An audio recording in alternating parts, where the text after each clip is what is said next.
So eBay is full of settings. Some of them are useful, some are confusing, some are buried 3 menus deep with zero explanation. And because they're often hard to find and poorly documented, it's super easy to just overlook the settings that actually matter. So that's what we're going to talk about today. In this video, I'm going to walk through 6, is that right? I'm going to walk through 6 uncommon eBay settings that are actually worth turning on. They're not magic tricks or secret growth hacks, but they will make your day-to-day a lot easier. And turning these settings on will often mean less clicking, fewer mistakes, more consistency.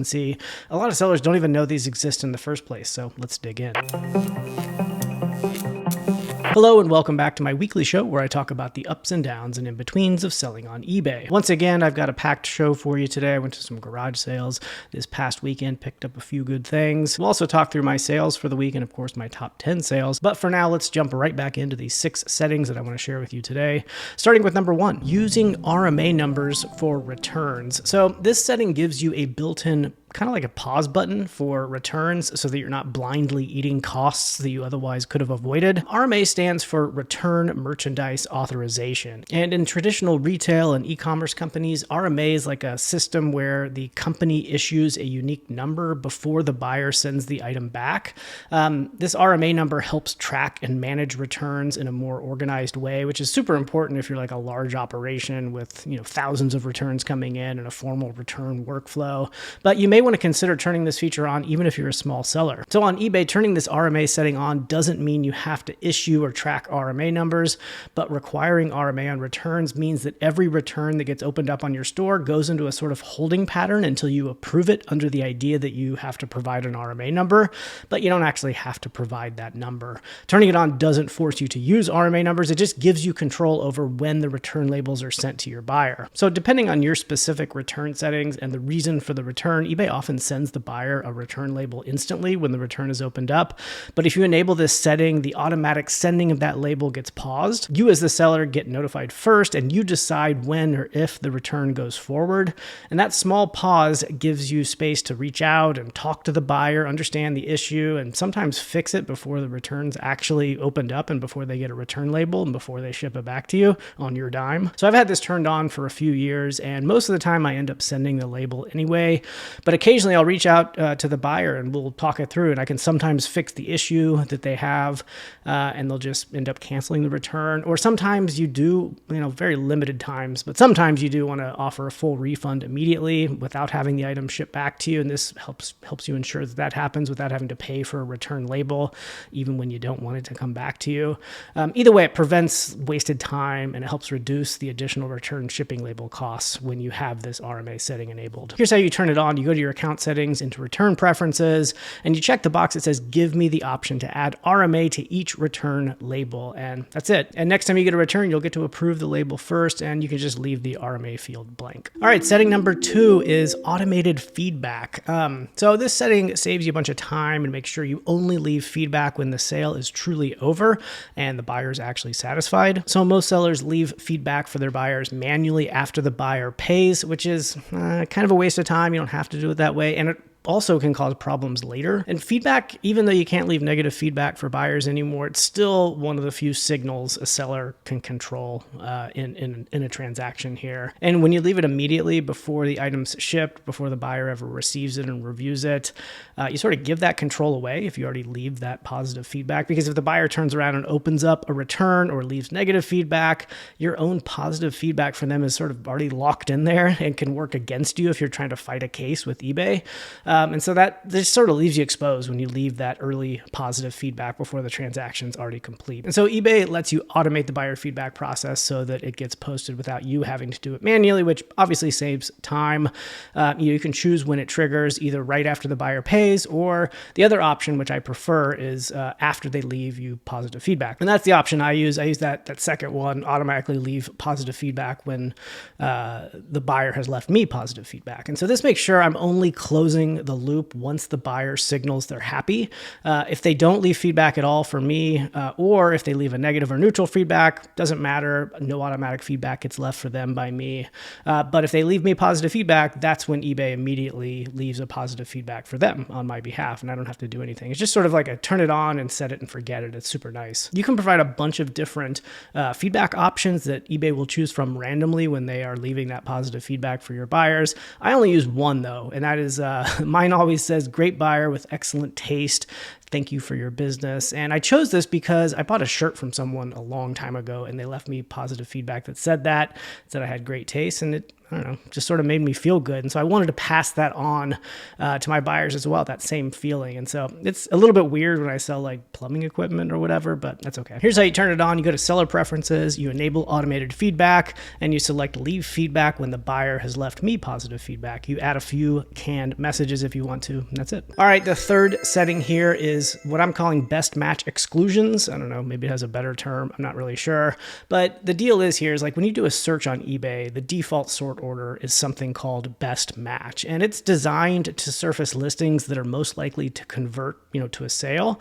And it factors in all sorts of things like relevance to the title and price and shipping and seller performance and what buyers tend to click on. And that's useful when you're a shopper, but when you're doing comp research as a seller, it just creates problems. Best match often pulls in listings that aren't exactly what you searched for. So if you type in like Bose headphones or whatever, you might see Sony headphones and JBL headphones mixed in because the algorithm assumes that they're relevant alternatives because it thinks you're a buyer.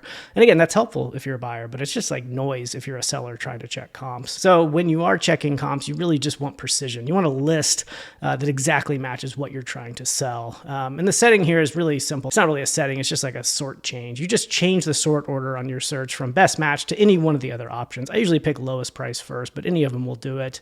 And it'll automatically exclude the algorithm's related suggestions, which will give you a cleaner and more direct list of search results, which will make it easier to check sell-through rate and come up with accurate pricing and all that stuff. So you definitely want to change that when you're running comp searches on eBay to figure out what the sell-through rate is and how much your items are or should be priced at. You definitely want to change that sort order. All right, setting number 4, this one's related. It's called site search shortcuts. So this one is not technically an eBay setting, but it's one of the most useful tweaks that you can make as a seller to speed up your research process. So when you're checking comps on eBay, you know how many extra clicks it takes to go through your active listings, to change the filters, to change the sort order. Then you got to switch it over to sold and do the same thing over. It's just a bunch of clicks. It takes a whole lot of time.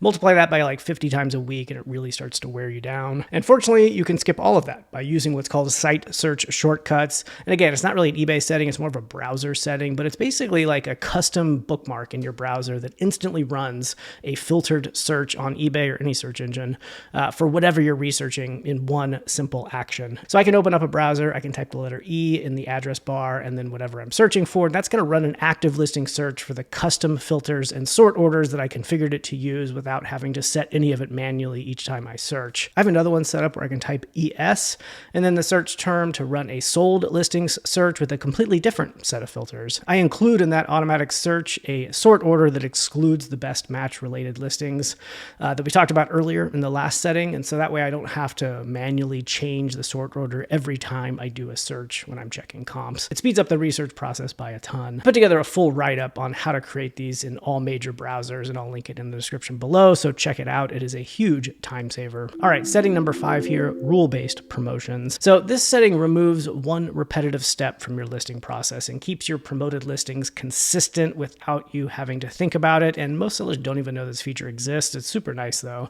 So if you promote your listings at a fixed rate, like 3% across the board, there's really no reason to set that manually every time you list something new.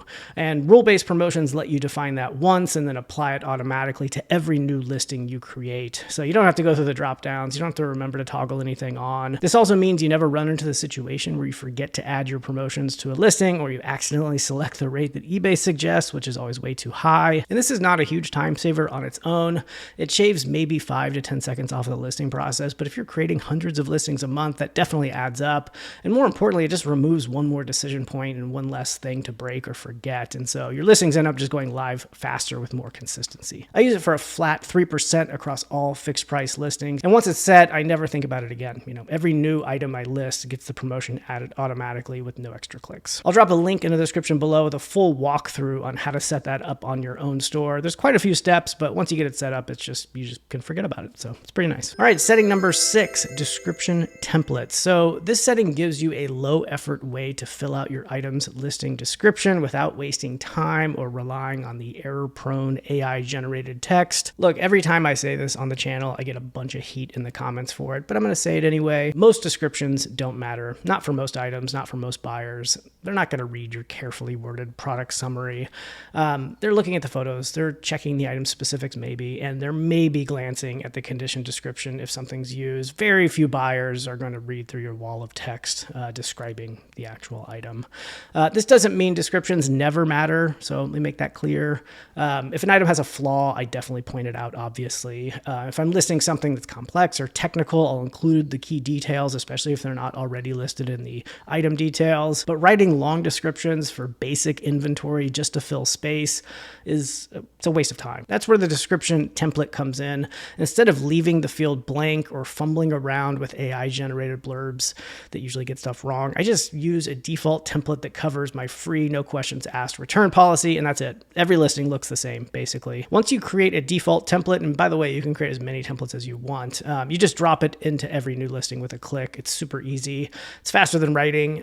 It's safer than pasting in junk, and it's definitely less error prone than using AI to generate your text. Again, I'm not saying never write descriptions. I'm just saying consider what your time is worth here. Include the key details and the condition when it matters. For everything else, just use a template. It's just way easier. All right, I did go to some garage sales this past weekend. There wasn't a ton of garage sales out. It's been like 150 degrees outside and nobody wants to be outside, so there were very few sales, but I did find some stuff, so let's check it out. So we'll start off with this Holland mold Christmas tree here. Got the little, some of the lights are bird lights.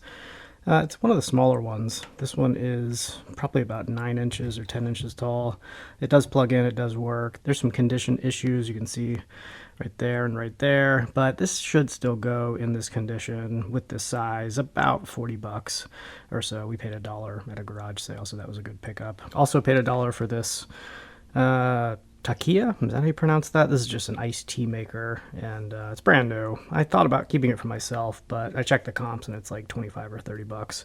So we'll go ahead and sell it. We got some women's Chaco sandals here. These were $3, and they're in decent condition. They should go for $25 to $30 and sell pretty quickly this time of the year. Also got a baseball glove here. This is a Rawlings, and this one should go for anywhere between $60 and $80.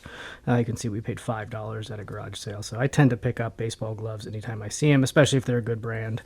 And, this was definitely a good one. So this was a really good find. These are also probably something you wouldn't expect to have value. These are pool toys. Little toy-pedos is what they call them. I don't know if they don't make them anymore or what exactly is going on, why they're worth as much as they are. I paid 50 cents for both of them.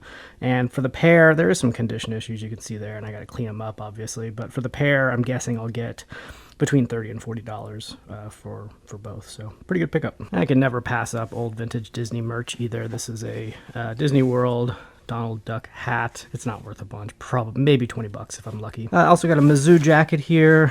There's a lot of Mizzou gear in the area that I'm at, and most of it is not very good, but I thought this Majestic brand was pretty nice. It does have a patch on the back, and I'm guessing it is an aftermarket patch. So I sort of didn't really notice it, to be honest. I paid $3 for it. Hopefully somebody will want that. It looks kind of weird, if I'm being honest, but we'll see. Somebody might want it. If not, we'll just send it to the thrift store. I also bought a box of miniatures here. This is $5 for the whole box. I don't know a whole lot about this stuff, but after getting it home and checking comps on this, it should do pretty well. These all probably have individual values of $15 to $20. I'll probably lot those two together.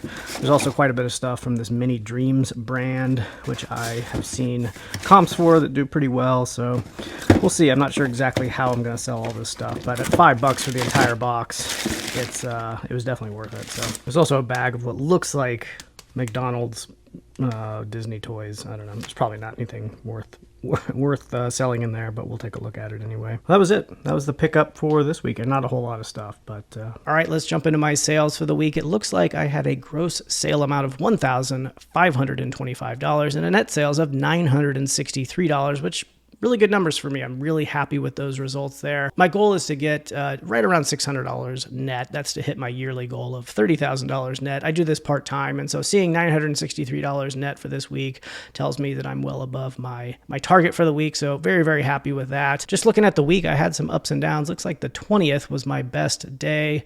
That was Friday. Is that Friday the 20th? $315 in gross sales that day, almost $200 in net sales on that day alone. My average gross per sale was $61 and average net per sale is $38.50. So I'm selling some high priced items, and you're going to see that in the top 10 list here in a second.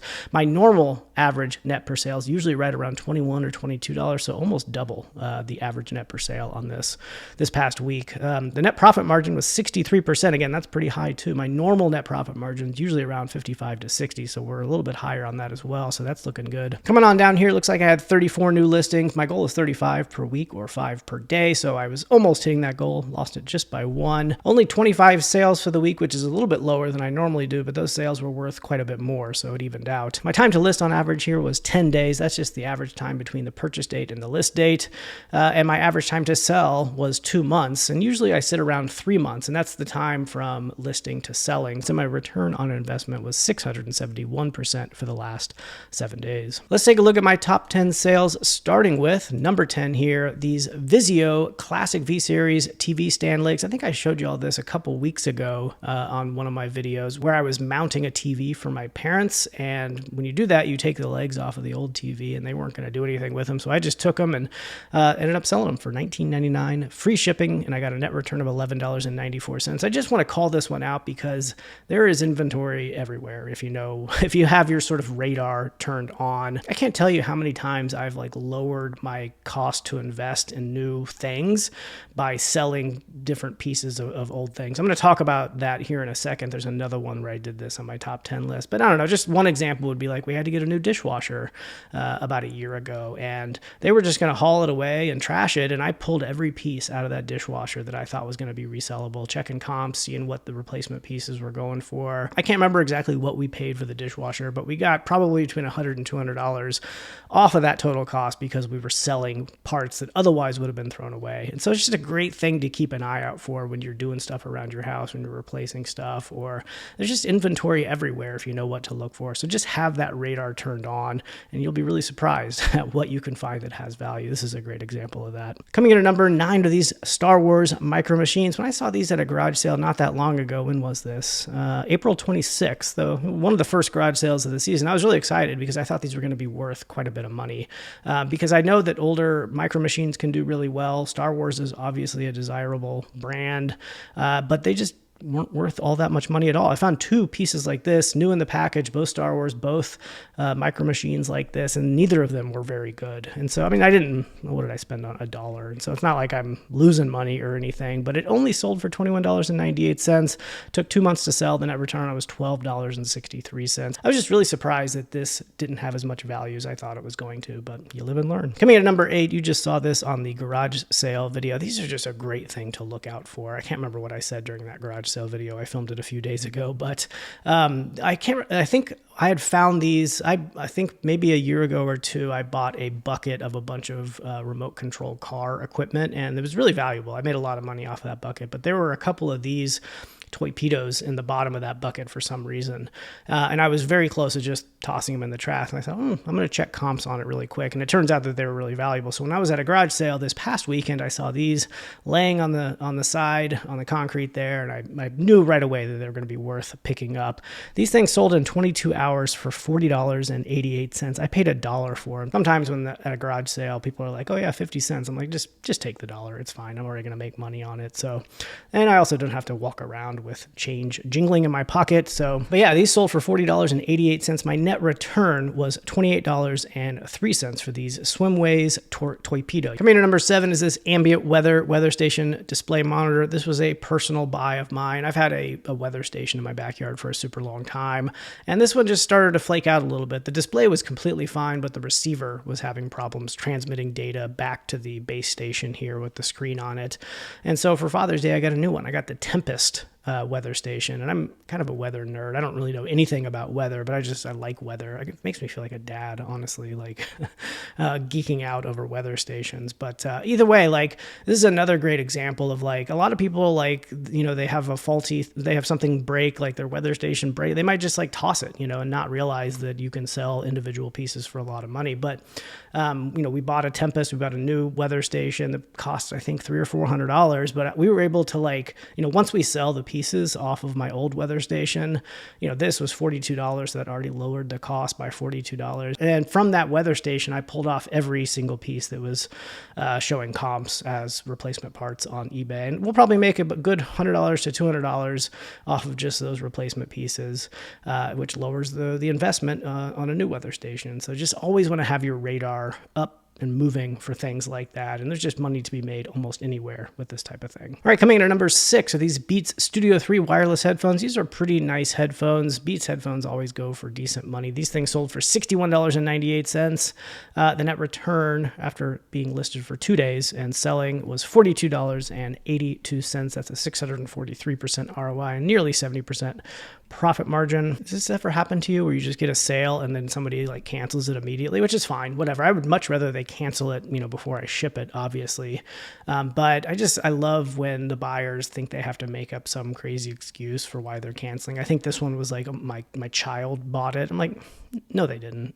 Your kid didn't accidentally buy a pair of headphones. Just tell me. You just want to cancel them. It's fine. I don't care. Cancel it. That's fine. But anyway, these were canceled, refunded, and then relisted, and they sold again the day later. So it's just not a big deal. I would much rather to get a cancellation, you know, before I actually ship them, or get a return once they're actually sold. So cancellations, totally fine. Coming in at number 5 is this Disney Aladdin snow globe here. This thing I bought at a garage sale for $5. After 23 days, it sold for $84.98. That's $69.99 plus $14.99 in shipping. The net return was $52.50 on this snow globe. You will notice that there's a return opened on it. So just yesterday, yesterday, had the buyer open up a return that just said they changed their mind. And so totally fine. Again, I have a no questions asked return policy. I would rather they didn't return it, but I get the feeling that this one's not actually going to get returned. And so I would say maybe 30 to 40% of the returns that get opened up on my store don't actually go through. The people just never return the item. And I don't know what's going on there, but that's just the way that it works. It wasn't broken. They just change their mind and whatever. Like, I don't think this one's going to be coming back, but we'll see. Whatever. If it does come back, I'm going to relist it, I'm going to resell it, and I'm going to make a little bit less money than I would have made had I not gotten the return on it, but whatever, it happens. Still, a really good find and a really good sale. We'll see what happens with the return. Coming in at number 4, this Jim Shore Heartwood Creek Nativity Set. Here, this thing, let's see here, took less than a day to sell, 10 hours at $114.98. Like, Christmas stuff just sells year round. Obviously, more of it sells around the holidays, but still, getting $115 here in 10 hours for a nativity set. The net return is $64.41. Just a really good find here. My wife picked this up. Really, anything Jim Shore tends to do well as long as it's in good condition. I've sold quite a few Jim Shore pieces over the past few weeks. Y'all remember the Margaritaville stuff that I found. Now this nativity set. So Jim Shore is just a great brand to look out for. There's tons of it out there, but it almost all is good. So it's really surprising. Just a really good brand to keep an eye out for. Coming in at number 3 are these Maui Jim sunglasses. I do have quite a bit of sunglasses coming from a bulk buy that I've made recently, and they're just really good sunglasses. I had no idea that Maui Jim was as good of a brand as it actually is. People just really like these, and they're really high quality too. And these were interesting. These were readers. And so on the bottom, they had a little magnification on the bottom of the lens. And so that made them even more valuable. And you can see here in the case was actually the price tag on it. So that helped me to make my deal of $115 plus shipping look pretty good, because they were worth about double that. And these were in used condition, but the net return was $92.69. I think I've said this before. I've been getting higher return rates on sunglasses. I've been selling more sunglasses, but they are returning at a higher rate rate than my other inventory. And I think this is just because people obviously want to try sunglasses on. And so the shoppers may be looking for eBay listings that have free returns like I do so that they can try them on and return them easily if it turns out that they don't like them. And so that is a risk that you run by offering free returns, but I just don't mind. I think that, again, my return rate is still very low in the sunglasses category. There's just slightly higher than my other categories. And so it's just a risk you run, and you maybe are going to make a little bit less money on it, but I think you are attracting more buyers by offering that. Let's see how this bulk buy is doing in particular. It looks like I started listing this bulk buy 20 days ago, 57 items, spent a total of $366. I've grossed $1,237 and netted $590 so far. And the total list value of what's remaining is $1,318. And so my average margins, being right around 50 to 60%, I would say that I'm going to have, another $500 to $700 worth of net return on that, which will bring the total net up to $1,200 or so for this bulk buy. So it's doing pretty well. Coming in at number 2, another bulk buy purchase, a different bulk buy. This is Brizzo, is a really good brand. Brizzo is like a Kohler or a Delta or a Moen, but a little bit higher end. And this is a shower, what is this? Sidebar with hose? I don't even know what that is. I guess that's like something that's connecting to the side of the shower and has a spray nozzle on it. I'm not even sure, whatever. When I'm listing this stuff, you don't have to know what it is. I just, I use the model number and I check comps and I find other things that are like it. And I assume that the people that are searching for a specific model number know what they're looking for. And I also make sure, I compare what I have with the other things that are listed with the same model number just to make sure everything looks good. But either way, this one sold for $139.98. It took about 2 months, but my net return was $96.18. Let's take a look at how this bulk buy is doing. This is my big fixture bulk buy. Looks like I have a list value still of $7,300. A net income of $3,200 on this. So this will double. That net income will double by the time all of it is sold. And I have 96 active listings still and 88 sold. So this one's doing very well as well. All right, coming in at number 1 is this Bun coffee maker. Y'all saw this in a video a few weeks back when I showed some of my garage sale finds. I bought this for $5. I think in the video I said 10. I'm not sure why. It had a big sticker on it that said 5. Paid $5 for it. It sold for $214.98. That's $199 plus $14.99 in shipping. The net return was $132.82. It did go to Washington State, which is pretty much the furthest that my shipping policies allow sales to happen in. And so I did end up spending more to ship than I was expecting. You'll see here I put $199.99 plus $14.99 in shipping. Let's just give you my strategy there. I use flat rate shipping on everything, and I knew that it was probably going to cost a little bit more to ship this thing. But at the end of the day, what you list has a list value, right? This thing was just worth right around $200 to $230, somewhere around that, and so I picked right in the middle. Truthfully, it didn't matter if I said $214.99 free shipping, $199.99, and $14.99 in shipping. That was the list value for this item, and so I knew it was going to cost a little bit more to ship. Unfortunately, it cost basically the maximum that it was going to cost to ship because it was going the furthest that I was going to have to send it, which was in Washington State. So I did pay $40.64 in shipping, but again, it doesn't matter. That was the value of this thing. But this was a very good find. I tested it. I made sure it worked. I ran some water through it. Everything worked out really well. It came with some carafes. I didn't end up using those carafes. I just donated those. It just would complicate the shipping process, and they were aftermarket carafes anyway that had some local businesses on it. So it just wasn't worth including on there either. But yeah, this was a great find. 8 days to sell. A little bit of a pain in the butt to ship, but not too bad. Just a little bit expensive. But again, still $132.82 for the best sale of the week. All right, let's turn the lights out and have a little conversation here. I found people are very, very passionate about their return policies. My video last week talking about free returns and just returns in general, some of the changes that eBay is making to their return policies. And in that, I talk about my own return policies and how I do free returns. But man, people are passionate about their return policies. So here's the thing though, there's no one size fits all on eBay. I get on here, I talk about what I do. A lot of people take that to mean that that's the only way you do it. Definitely not the case. eBay, there's millions of different ways to be successful on eBay. I tell you about my way. My way is not great for everyone. It may not work out for a number of reasons. And so you want to just double check, make sure it works for your business. But man, get on there and tell people that free returns might be something you want to consider. get ready for a bunch of hate mail. People are just so passionate about their return policies. It's hilarious. Here's another thing that's going to be controversial that I wanted to talk about. Lemonade stands at garage sales. I do not buy from lemonade stands. Like, I'm sorry, kids. I'm sorry, children. I don't want your lemonade. I don't want your cookies. I'm sorry. That's not your sometime. Every once in a while, my heartstrings will be tugged at in a particular manner that makes me want to buy a lemonade. But what am I going to do? I don't want to buy 17 glasses of lemonade at 8 a.m. Like, I'd be a wreck. My blood sugar would be crazy. I just don't do it. So I used to feel bad. I don't feel bad anymore. So sorry, kids. I'm not buying your lemonade. It looks great. It's probably dirty. Are they getting health code? It feels like there's some health code violations going on with that, by the way. But what about you? Do you buy lemonade from kids at garage sales? All right. That's it. We'll see you next week.